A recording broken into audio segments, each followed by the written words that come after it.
We are with Assemblyman Herb Conaway to talk about health care this morning. Good morning. Good morning. Your legislation to create a health exchange in New Jersey is on the governor's desk for signature. Can you tell us what exactly is a health exchange, and how does that differ from the approach that we currently have for medical insurance? Well, the health exchange will set up a process whereby those who currently do not have insurance, either as an individual or purchased for them through an employer, to purchase insurance using a government subsidy program designed for that purpose. So it will give those who are currently uninsured the same access to insurance that those of us who have employer-based insurance, that is, to be able to use pre-tax dollars to be able to purchase affordable insurance that meets their needs. Will there be any benefit to the folks that already have employer-based insurance? Well, there will be no effect on them at all. The hope is, over time, that has no effect in terms of them being able to continue with the insurance they have. It's one of the big things that the President said would be a component of national health reform. For those who have insurance now, we pay a premium to finance the care of those who are uninsured now. So over time, and that is estimated to be about $1,000 a premium in premium cost to those who have insurance now. What we would expect to see over time as the numbers of insured persons in our population increases, that is, as we decrease the numbers of uninsured, this cost shifting that occurs to those who are currently insured to pay for what we call uncompensated care should reduce that extra payment we all pay to deal with those who don't have insurance. The Physician Workforce Policy Task Force has predicted a shortfall of about 1,000 primary care physicians in the state and 1,800 specialists. There's a bill S-173 that would convene a summit to consider this problem. What else should be done, and how do we ensure that the doctors who graduate from New Jersey's medical schools stay in New Jersey? Well, I think one of the things this topic, as you might expect, has been studied at the federal level and indeed our level. The Council of Teaching Hospitals and health leaders in the state have been looking at this problem over the last few years to define what's going on with our projected physician shortage, not only in the primary care space and in other specialty areas as well.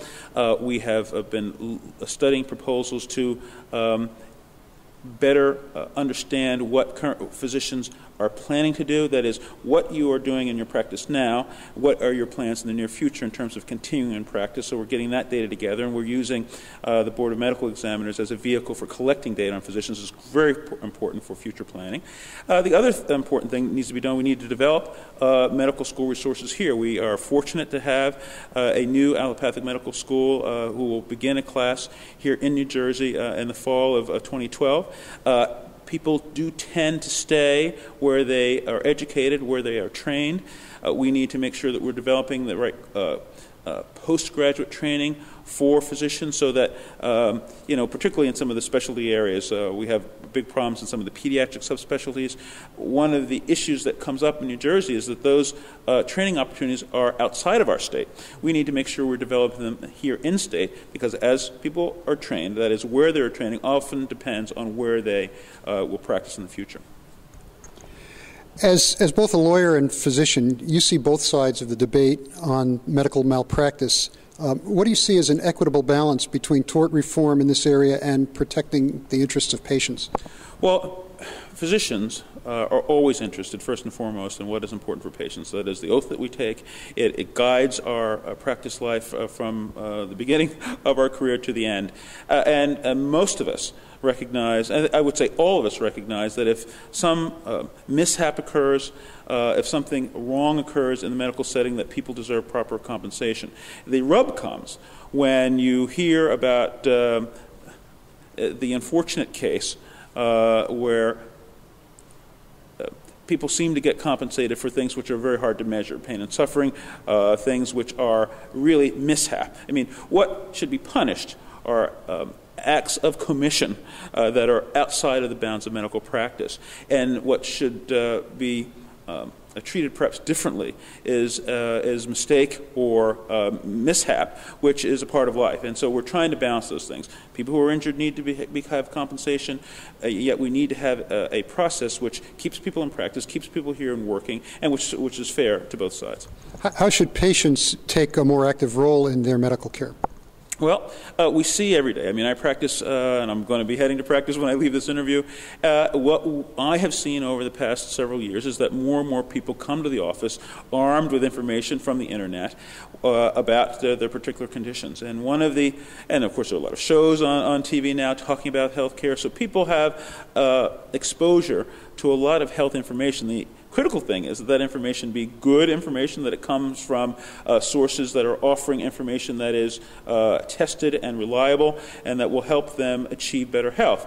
That's one of the problems with the use of the internet in general for children and education up to adults who are looking after their health is, where do you go to get correct information? And we need to do more, in my view, and guiding people to the right touchstones to get health information. You can always go to the CDC website, you can always go to the National Institutes of Health. You know that you're going to get good information there. Some of these commercial sites, some of these sort of, I would call them commercial sites, don't always give the kind of balanced information that the patient would need to make good decisions about their health care.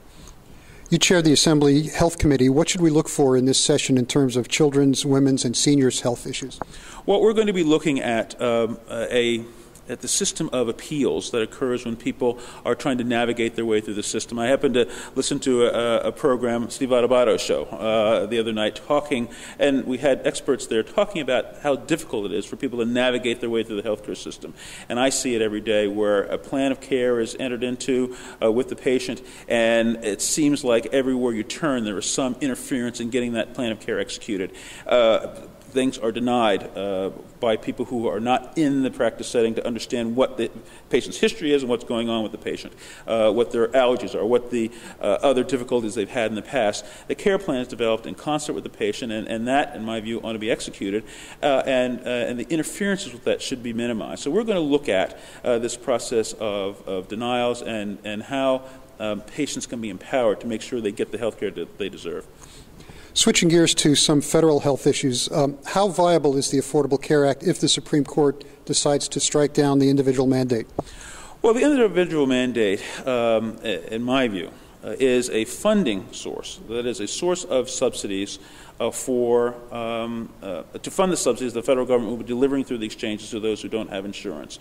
But it is just one funding stream. There are other revenues that are going to be used to support those subsidies. That's on the one hand. I think the subsidy program by itself will not be affected. The problem is, and I think most of the experts, no matter what side of the political spectrum you're on, recognize in order for these risk pools that are going to be established, that is, the pool of patients who get insurance, that you need to have a balance of risks in those pools. And one of the reasons that you had something like an individual mandate that has been embraced by liberals and conservatives is the recognition that these risk pools need to be viable going forward. And the only way to make those viable going forward is to make sure that everybody's in. If people have the opportunity to wait until they get ill to all of a sudden get insurance and get care, you are going to have the risk pool be less balanced, and that imbalance could, in fact, make cost in that risk pool untenable, and will lose the benefit of rate and premium reduction that we would expect to see. Other than the obvious problems if the affordable health care is struck down, are there any things New Jersey specific that would be problematic if that act is struck down? Well, I think, look, the exchange bill is something that I have been fighting to get in place for probably 5 or 6 years now.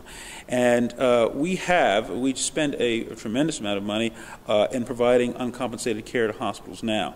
I do think that if New Jersey would be wise, for the sake of our hospitals and the jobs there and for the care that people need, to move forward with its own subsidy program if for some reason, and I think it's highly unlikely, the federal support for exchanges should go away in the wake of an adverse Supreme Court decision. But I tell you, it would be unprecedented for the Supreme Court to nullify this kind of a broad act of Congress. The Commerce Clause has been expanded for decades now. We haven't had a challenge to a presidential keystone since the days of the Roosevelt administration. I would expect that I'm looking forward to the court sustaining this health care plan. It is vital for our nation, and a true conservative court will allow the people who spoke through legislation to prevail. Assemblyman Conaway, thank you very much.